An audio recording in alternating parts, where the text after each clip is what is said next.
Ayan guys, bon appetit!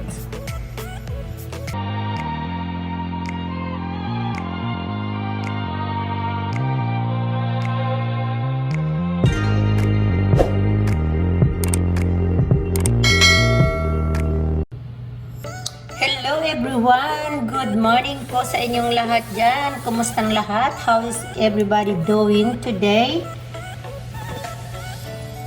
Ngayon po magagawa ako ng ipakikita ko sa inyo kung paano ako gumawa ng napakasarap na stuffed eggplant. Talong. So mayroon po ako dito ilang talong, 5 talong ito na gagawin kong i-bake ko siya ngayon with stuffed ground beef. So, umpisahan na natin. Gagawin ko guys, palalambutin ko muna itong talong. Palalambutin ko siya ng kaunti sa pamamagitan po ng itong ating dough roller. Yan, ipa-flat natin ng kaunti mo siya para mas malambot siya sa ilalim. At i-bake natin, tatanggalan natin siya ng, ayan guys, gaganyan. I-roll natin muna siya ng kaunti. Ayan, para natin.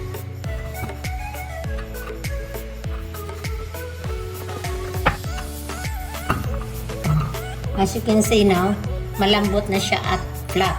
So, para flat siya doon sa baking pan. So, pag linatag natin siya ng ganyan doon sa baking pan, flat siya. So, hindi siya gugulong-gulong.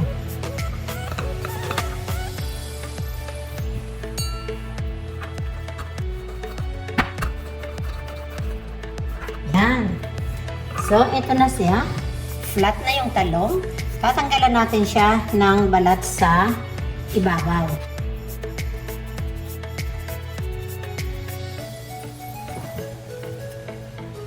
Kasi gusto lang natin guys, yung manipis lang ang tatanggalin natin. Para hindi siya ma-over. Why tatanggalin natin guys? Para dyan magiging opening ng stuffing natin.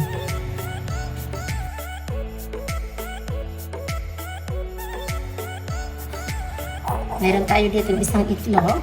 Ito ay i-brush natin dito sa eggplant. Lagyan natin ng kaunting olive oil. And i-whisk natin.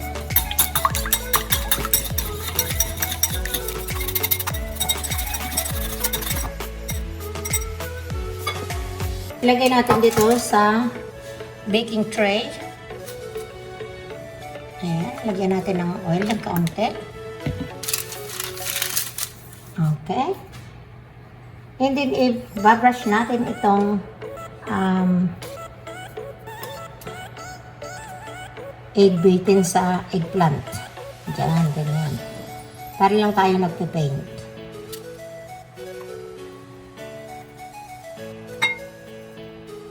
At sigurado po na magugustuhan ninyong lahat ito.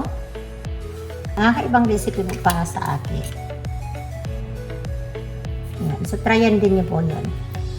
Pwede naman ninyo, kung gusto ninyong prituhin, pwede rin. Pero, syempre, pag nag-bake ka, mas healthy kaysa sa fry. Yan na, guys. And then, ilalagyan ko din siya sa ibabaw niya.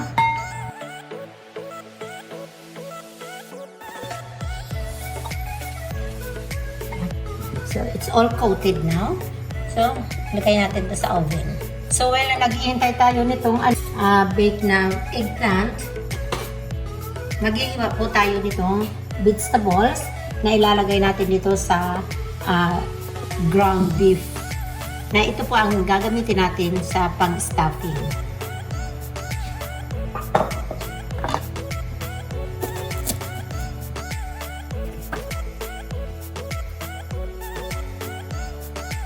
Make sure lang po na yung mga vegetables ninyo ay wash well po siya.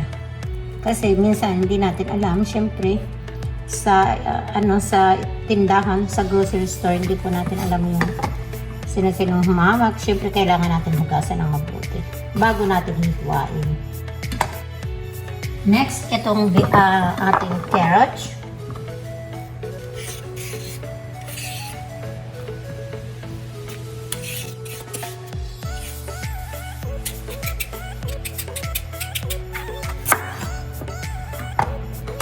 Okay, so let's cut the vegetables. Itong red pepper.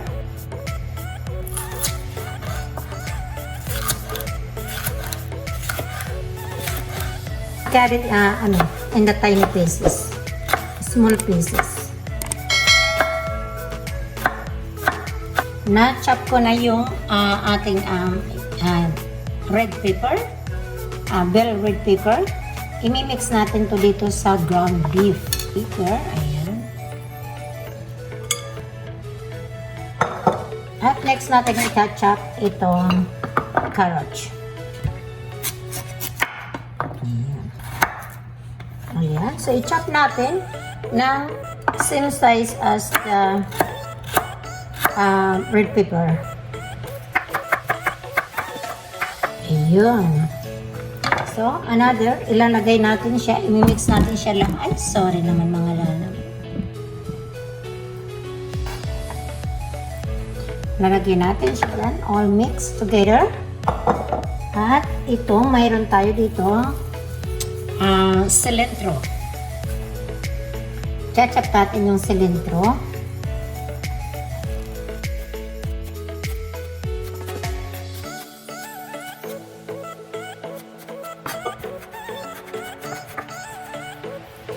Ayan guys, so ilalagay na natin din yung cilantro dito din sa ground beef mixture natin.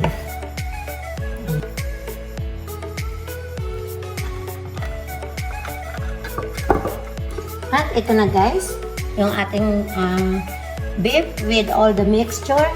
Ilalagay na natin itong paprika. Ayan, may paprika tayo guys. And all the spices. Lalagay natin yung spice. Mayroon din tayo ditong cumin powder. Ayan, lagay na rin natin yan dyan. Mayroon tayo ditong marjoram. Ayan, marjoram dry.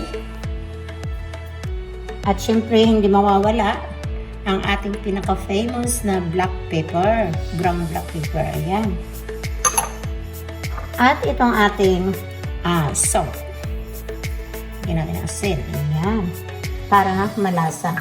At ito nga pala, munti ko nang makalimutan. Ay, syempre, kailangan mayroon tayong onions sa ating niluluto. Para lalong mas masarap at mabango ang ating niluluto. Mas malasa. At lalagyan na natin ang ganito. Ito, i-crush natin itong onions. Garlic. Crush. Ganun ba yan? Baliktad ha. Uy, sorry.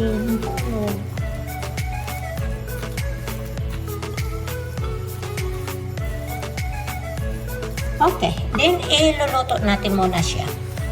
Lagay na natin dito yung itong olive oil sa pinainit na kawali or wok rather.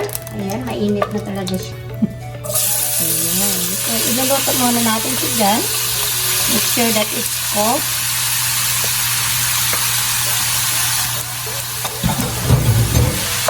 No, ang bango-bango niya guys. Yun sa mga spice na nilagay ko, ang bango-bango ng meat.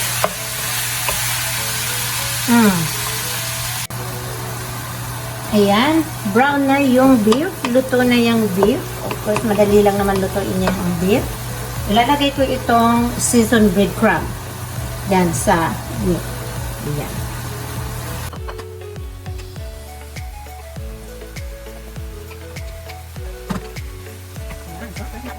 Ayan na. So, hindi na siya masyadong liquid guys. Kasi yung breadcrumb nag-absorb yung liquid niya doon. Kaya naging siyang a little bit thick.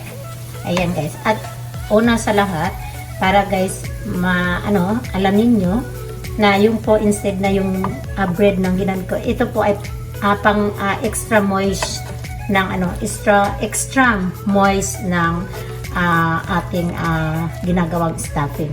Kapag ginalagyan po ng breadcrumbs or croton or yung bread. Ganun po yan. Yung aking binig na eggplant. Ayahin ninyo po ito at siguradong mapapasaya ninyo ang iyong pamilya. Ayan. Ayan. I-open natin yung ano ng gitna ng eggplant. Ayan. Pinalambot ko siya kanina. So, bali, mahalo ang kanyang loob. Ayan, halo siya, guys. So, ganyan, guys, ang technique. Ganyan ang, ano. Kaya pagluluto, guys, is like a arts. Actually, pag gumagana yung, ano, invention mo ng, yung vision mo sa ng pagluluto, hindi mo kailangan magkopya ng ibang recipe. Mayroon ka kailangan ng sariling recipe, mas maganda at syempre, magiging proud sa sarili mo. Lalo na pag sinabi ng pamilya mo, ang sarap naman ng luto mo, mami. Katulad ng anak ko at ng asawa ko. Ayan. So, lalagay na natin, guys, yung stuffing habang nagsasalita pa ako. So, sorry. Ayan. Lalagay na natin yan dyan. Oh. Ayan. Napakadali lang po yan. Marami din pong ano. Hindi madali magluto. Pero kung mahilig ka magluto, ang pagluluto po ay isa pong therapy. Ayan. So, bubuksan natin siya dyan. Ayan. Actually, buksan na natin lahat para hindi isa-isahin. Ayan. So, tingnan nyo, guys. Yung ginawa ko kanina, rinold ko yung, yung eggplant para maging siyang hollow. Yung nagtanggalan yung membrane niya yung sa ilalim. So, nagkaroon siya ng magandang opening dito sa loob ng so, kahit na, guys, na i-bake siya, hindi siya na-dry, juice ng eggplant, nasala. Yung hindi siya na-drain at hindi siya na-dry. Ayan. So, ayan, ganyan, guys. So, yan ang ating stuffed eggplant ngayon. At ito mamaya ang isa-serve ko dito sa aming bisita from Michigan. Yan, ang aking ninong. Ang aming ninong. First time niyang mamimit ang anak namin. So, ayan. And then, lalagyan natin to sa front niya ng kaunting twist nitong American cheese. Ayan, may kaunting twist siya dyan.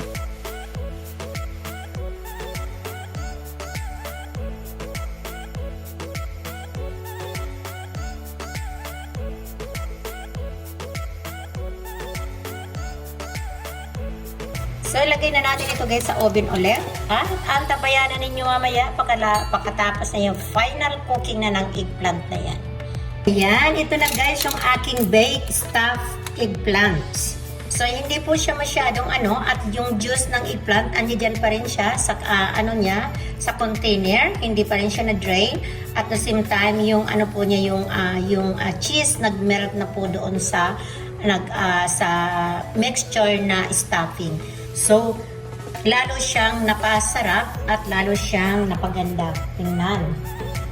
Ayan. So, tryan na natin ito sa aking asawa or sa anak ko. Sino bang available na nandito sa bahay ngayon? Yung anak ko kasi busy sa school. At yung asawa ko naman busy siya sa boat niya. Actually, hindi siya pumunta ng office ngayon. So, lagot siya sa akin. Transfer natin yun dun sa plate. So, you can see, guys, ang ganda-ganda naman niya.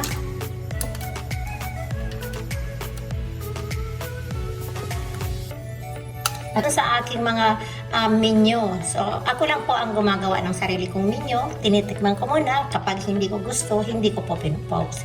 Kapag gusto ng pamilya ko at gusto ko, ayan. So, mayroon palagi itong trial before final. Kain na natin.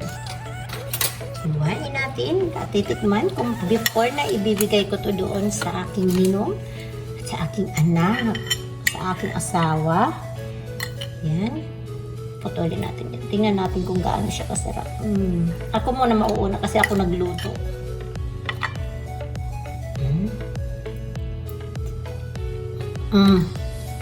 Nakakaiba, guys. Nakakaiba siya. Wow. Pwede ko itong i-endorse sa restaurant para gayahin nila yung recipe ko. Siyempre, para hati kami copyright nila ako. Cha-charge ko sila. Diba? Alright guys, have fun and then magkita-kita ulit tayo sa live streaming ni Lyn O. Ayan po, sige po, enjoy kayo dyan at mag-iingat kayong lahat. Salamat ng marami sa panunood. At mag-iingat po tayong lahat. Huwag kalilimutan, laging tumawag sa itaas para po tayo ay laging ligtas. Ayan po, salamat po ng marami. Goodbye!